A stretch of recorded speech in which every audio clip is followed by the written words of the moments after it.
Hey everyone, welcome to the show. So, progressive Democratic Congressman Eric Swalwell, he has announced that he's exiting the race for California governor. He's at least putting his gubernatorial plans and campaign on pause. I think it's a done deal. I think he's probably out for good. So I don't know if you guys heard about all of this over the past few days, but Swalwell has been accused now of sexual assault and sexual harassment by multiple members of his staff. Before I get into all the details, though, please do me a huge favor. Hit the subscribe button below this video. It is free for you. It really, really helps.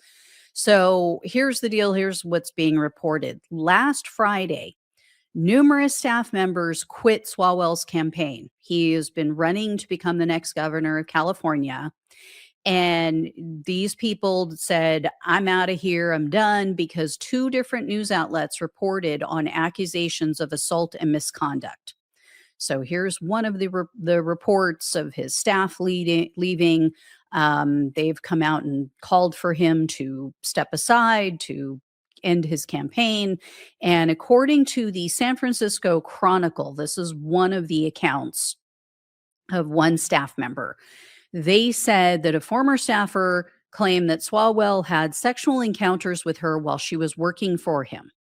Okay. She claims that also Swalwell assaulted her on two separate occasions when she was too drunk to consent. Within hours of that report being published, which CNN did an interview with this woman, they had her blacked out so we couldn't see her face, but you could hear her voice.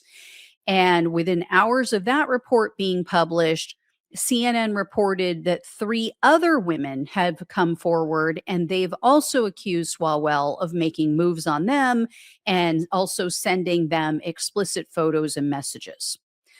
So one woman said, she was communicating with Swalwell, I believe it was on Instagram, and then all of a sudden he's sending her dick pics. Um, Other staffers are also saying that they had drinks with him and he made moves on them and stuff like that. Politico then comes out with their own report saying that a former Swalwell employee had signed an NDA regarded to, or related to an employment discrimination claim. So that one doesn't appear to be sexual in nature. Swalwell and his campaign deny all of this, and they're saying, we never had anybody sign an NDA. That's false. The damage has been done, though. So Democratic Party officials turned on him. Some of Swalwell's surrogates turned on him. They're all calling for him, or a word calling for him to drop out. I have an article to share with you on that. So this article just cites California Democrats because this was from the Orange County Register in Southern California, but there were others like Adam Schiff is also from California, but there were others as well. I guess he spoke with Nancy Pelosi. Pelosi told him, look, we need to do a full investigation, but obviously you need to do that not in the campaign. Like you need to suspend your campaign and submit to a full investigation. So Swalwell started bleeding donors and endorsements almost immediately. And some Democrats started saying, not only should you suspend your campaign or drop out of the race, you should also resign from Congress. Of course, Donald Trump and his minions seized on this because Eric Swalwell has been vehemently opposed to Donald Trump. He has been an outspoken critic of Donald Trump. So Donald Trump's Justice Department announced that they're launching a federal investigation into these allegations. It was also announced today that the House Ethics Committee is launching their own probe. And now Swalwell has come out. He put out a video categorically denying all of this. Apparently, I think he had cheated on his wife in the past. So he put out a statement saying, or was in this video, I can't remember, that, I've made mistakes in the past, but these allegations are completely false and I'm going to prove it. I'm going to fight against this. Here's the thing. I am not a Swalwell fan.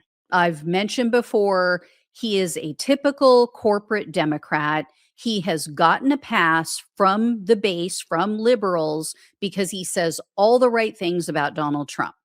And that pisses me off because we as a party need to do a better job of seeing through this stuff. Just because you are opposed to Donald Trump, I mean, that is the lowest bar possible. Okay. If you're still taking corporate PAC money, you are still, an APAC recipient, and you have not cut your ties from corporations, and you are not a true progressive who is looking to give every American healthcare, taxpayer funded healthcare, not free healthcare, as I mentioned last week. Okay. It's taxpayer funded healthcare. If you are not willing to do that, and, taxpayer funded childcare, taxpayer funded family leave, things like that, you are not a real progressive. So stop portraying yourself as a progressive. And it pisses me off when Swalwell, or pissed me off when he entered the race for governor in California. Not only because this is my state and it's very personal to me, but because Katie Porter is a true progressive. She would do an incredible job for California. And the thing is, we have a jungle primary here in California. What that means is the two top vote getters, they advance to the general election. So the two top vote getters in the primary election, which is coming up very soon, like ballots are on their way right now. Okay. That means it could be two Democrats, it could be a Democrat and a Republican, or it could be two Republicans.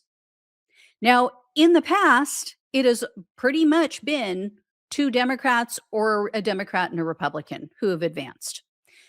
It is very possible right now that the two degenerate MAGA Republican candidates, Trump humping candidates, could end up facing off against each other in the general election in November because there are too many Democrats in the race right now. The Democrats are diluting the votes.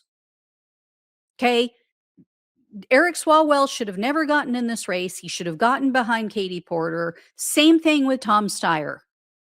The same thing with all of the other idiots who are hanging on, who refuse to drop out, who are sucking up 3% here and 5% there, who have no chance of winning whatsoever. Anyway, back to Swalwell. Trump's Justice Department pretending that they actually care about women being sexually assaulted is beyond comical and hypocritical, right? We all know this. I mean, they can't find the time or the give a damn to investigate Epstein's accomplices who are accused of violating children, including Donald Trump, including accusations against the sitting president. They won't look into that. But yet they immediately launch this probe into Swalwell. Again, I'm no Swalwell fan, but beyond hypocritical. And it goes without saying, Swalwell is, if he's guilty, if they should find that, yes, in fact, he did these things, he absolutely should be prosecuted. He should be held accountable for his crimes and, should leave Congress or be thrown out, as should anyone, any person, left, right, or center, who violates another living being. That should just be standard and a given. And it's sickening that MAGA can't say the same thing, and that they aren't demanding that the DOJ investigate Trump and all of Epstein's other accomplices. Absolutely sickening. So anyway, guys, I'll keep you posted on all of this. But yeah, our country is a freaking joke.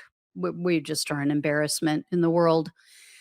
All right. Thank you all so much for watching and listening. Please like, share, and subscribe. Please donate if you can. Love you all. Take care. Talk with you soon.